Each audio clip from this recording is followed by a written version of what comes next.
Amém, queridos irmãos? Chegamos à terça-feira, segunda semana. Nesta segunda semana, o título geral é O Espírito da Verdade nos guiará a toda a verdade. O título da terça-feira, Os que pregam a palavra serão perseguidos. E o versículo é João 16,4. Estas coisas vos tenho dito, para que, quando a hora chegar, vos recordeis de que eu vos disse. Não vos disse desde o princípio, porque eu estava convosco. Senhor Jesus, obrigado, Senhor. Obrigado por mais um dia. E mais uma vez, Senhor, nós te agradecemos por Tua palavra. Tua palavra nos salva. Tua palavra nos alimenta, nos ilumina. Tua palavra nos direciona. A Tua palavra nos traz a Tua presença. Nós queremos estar sempre, Senhor, em Ti, permanecendo nas Tuas palavras, aprendendo cada vez mais de Ti, conhecendo o Senhor, cada vez mais estreitando o nosso laço de amizade, de amor. Por isso, Senhor, que tudo aquilo que ainda atrapalha, que ainda barra isso, que ainda o Senhor vê em nós, que não é adequado, que o Senhor tenha liberdade no nosso ser de remover da nossa vida. Nós queremos Te agradar, Senhor, queremos fazer Tua vontade. Não queremos permanecer com a nossa vontade, com as nossas coisas, mas muitas vezes somos ainda faltos em fé, somos teimosos, temos a nossa maneira. Senhor, apesar de tudo isso, nós cremos no poder da Tua palavra, no que a Sua palavra tem feito em nós e no nosso meio, fora do nosso meio. Nós cremos no poder da palavra que sai da Tua boca. Por isso, Senhor, nós avançamos, não olhando para nós mesmos, mas olhando para Ti. Nós avançamos, seguindo a Tua palavra, sabendo que o Senhor nos amou, nos amará e cuidará de nós até o fim. Obrigado, Senhor. Jesus é o nosso Senhor. Muito bem, queridos irmãos, quando começa o capítulo 16, então, durante essas semanas nós já vimos o capítulo 14, 15, desses 4 capítulos tão importantes, né, de João, que são os capítulos 14 a 17, que mostram o coração do Senhor, uma grandiosa revelação. Então, quando entra o capítulo 16, o Senhor começa dizendo, eu vou ler do versículo 1 ao 4. Tenho-vos dito estas coisas para que não vos escandalizeis. Eles vos expulsarão das sinagogas, mas vem a hora em que todo o que vos matar julgará com isso, tributar culto a Deus. Isso é um grande problema, irmãos. Isso é um grande problema. Pessoas que tentam fazer mal uns aos outros, achando, eu estou servindo a Deus, estou fazendo isso em nome de Deus. Esse não é o caminho de Deus. O caminho que foge à paz, o caminho que foge ao amor, não é o caminho de Deus. Então o versículo 3 diz, isto farão porque não conhecem o Pai nem a mim. É muito importante, irmãos, nós conhecermos o Senhor.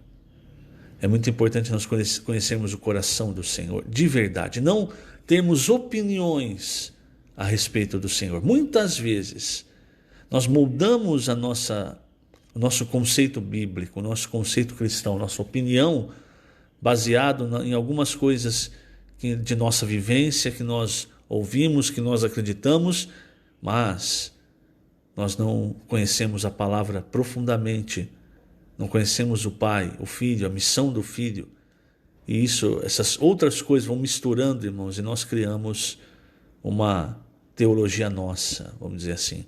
Nós realmente precisamos de coração puro conhecer o Senhor, conhecer o caminho do Senhor. Do contrário, irmãos, nós corremos risco de também fazer o que está no versículo 2, que diz, eu vou ler de novo, eles vos expulsarão das sinagogas, e vem a hora em que todo o que vos matar julgará com isso tributar culto a Deus.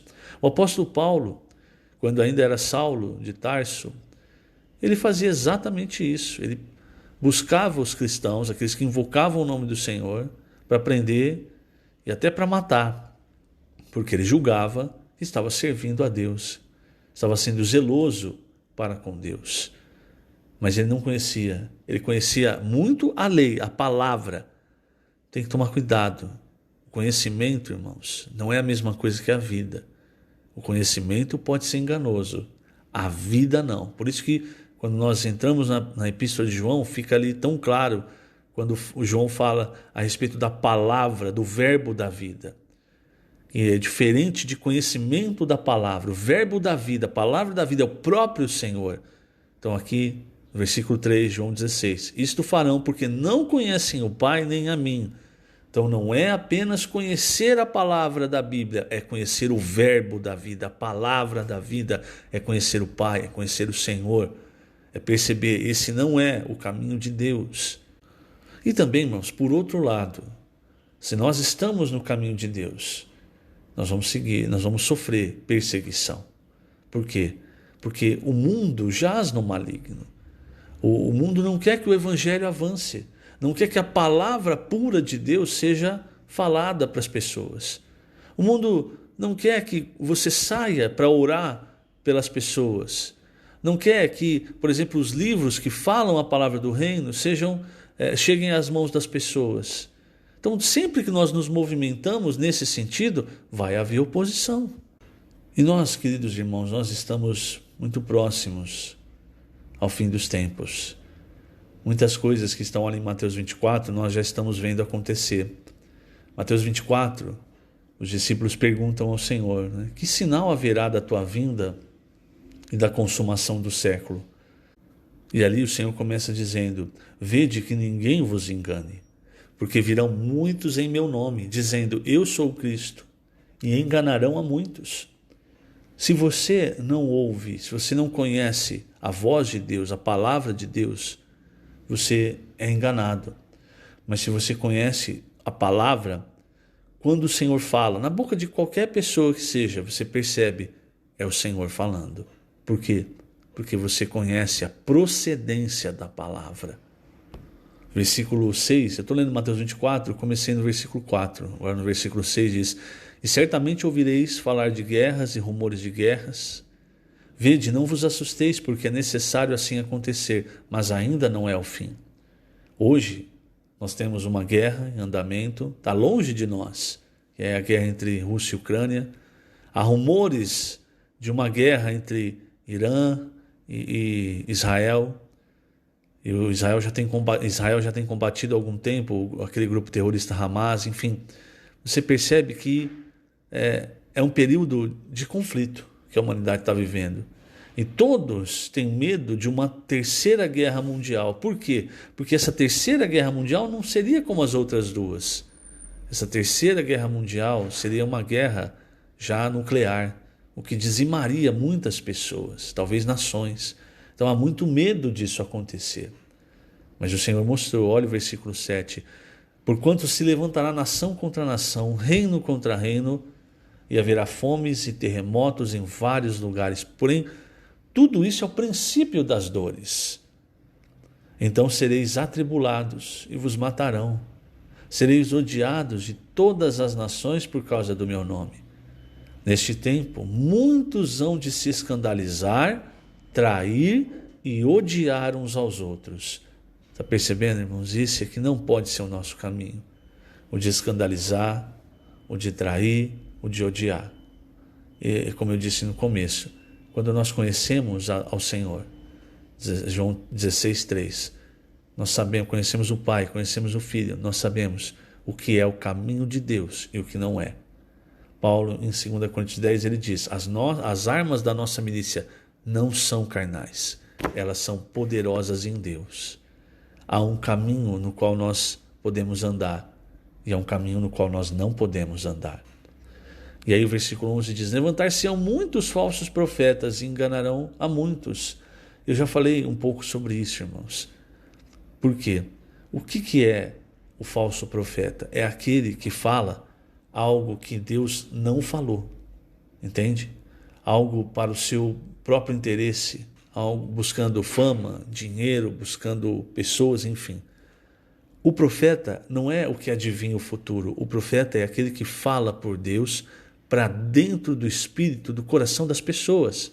Então ele infunde a Deus para dentro das pessoas. E o princípio que nós vemos em Deuteronômio 18 é que o profeta não pode falar daquilo que ele quer, ele tem que falar daquilo que o Senhor colocou no seu coração, lhe entregou, aquilo que o Senhor ordenou. Então, quando falta essa direção da palavra profética, cada um vai tomando a palavra de Deus, as partes da palavra de Deus, vai rachando a palavra de Deus e vai tomando as partes que melhor lhe convém. Quando você olha o cristianismo hoje, você vê isso. Uns dão ênfase em X, outros dão ênfase em Y, outros coisas até que não são bíblicas. Por quê? Porque não há direção da palavra profética. Você pega a Bíblia, você olha, você interpreta do seu jeito e aí você segue. Aí a palavra diz, olha, não pode isso. Você olha a palavra e diz, não, mas isso aqui está muito ultrapassado, nós precisamos atualizar a Bíblia. Isso aqui agora nos nossos tempos é normal, então nós vamos tirar essa parte, vamos aproveitar a outra. O que muitos também fazem é dizer assim, não, Deus é amor, então nós vamos só aproveitar o amor de Deus. Aí esquece que Deus é justiça e que se nós não andarmos segundo a sua palavra, ele vem para nos julgar, irmãos. Então, veja, isso é o que? É falta da direção da palavra profética. E o que isso causa? A iniquidade se multiplica. É o que nós vemos no cristianismo hoje. Se você olhar bem, a iniquidade se multiplica. A iniquidade, ela é pior do que o pecado. Porque o pecado, quando você peca, você olha e fala assim, opa, pisei fora da linha, pequei, Senhor, me perdoa. A iniquidade, a raiz da palavra aqui para iniquidade, ela quer dizer que se apaga a linha. Então, você não vê mais a linha, você não tem mais direção, orientação, apagou a linha que define onde nós podemos ou não ir. E aí você faz o que você quiser. Então, essa situação se multiplica. E o resultado, o amor, o ágape, aqui o amor é ágape. Então, no versículo 12, Mateus 24, o ágape se esfria de quase todos, porque o ágape vem pela palavra de Deus. E os profetas, eles são os canais que o Senhor dispensa a sua palavra. Então, falta a direção da palavra profética, multiplica a iniquidade, o amor, o ágape se esfria.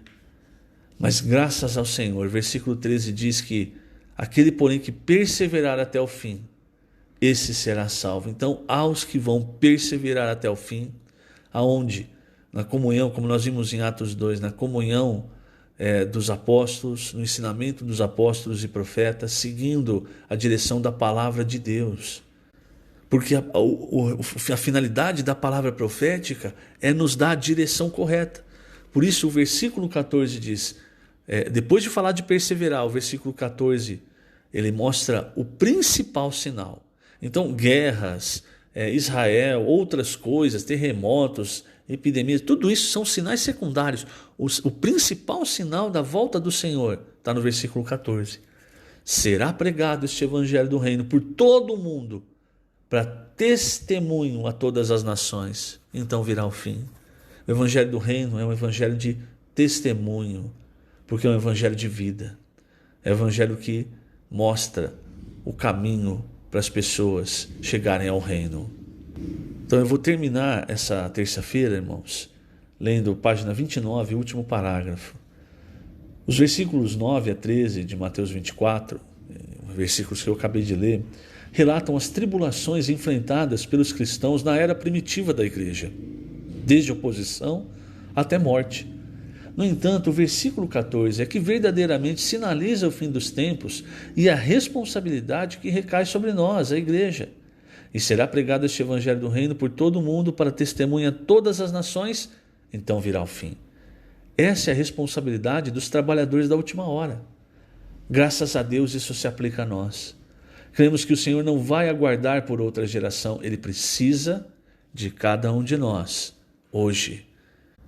Então, irmãos, fica claro para nós, graças ao Senhor, essa palavra, que é a palavra da vida, tem nos dado direção, tem nos levado a pregar o evangelho do reino, a consagrar-nos, a ganhar pessoas, a consagrar-nos ao serviço, a trazer o Senhor de volta, porque é isso que queima no coração de Deus. Deus quer voltar. E para Ele voltar, a igreja, nesses tempos finais, tem um papel primordial. E você e eu, nós precisamos nos perguntar, nós vamos assumir essa responsabilidade, esse papel? Se sim, irmãos, o Senhor vai sempre nos dar a sua palavra, a palavra profética, para nos dar direção, para nos guiar ao reino. Que o Senhor te abençoe grandemente nesse dia. Lembrando, estamos colocando essas gravações no canal do YouTube da Igreja em Ribeirão Preto. Jesus é o Senhor.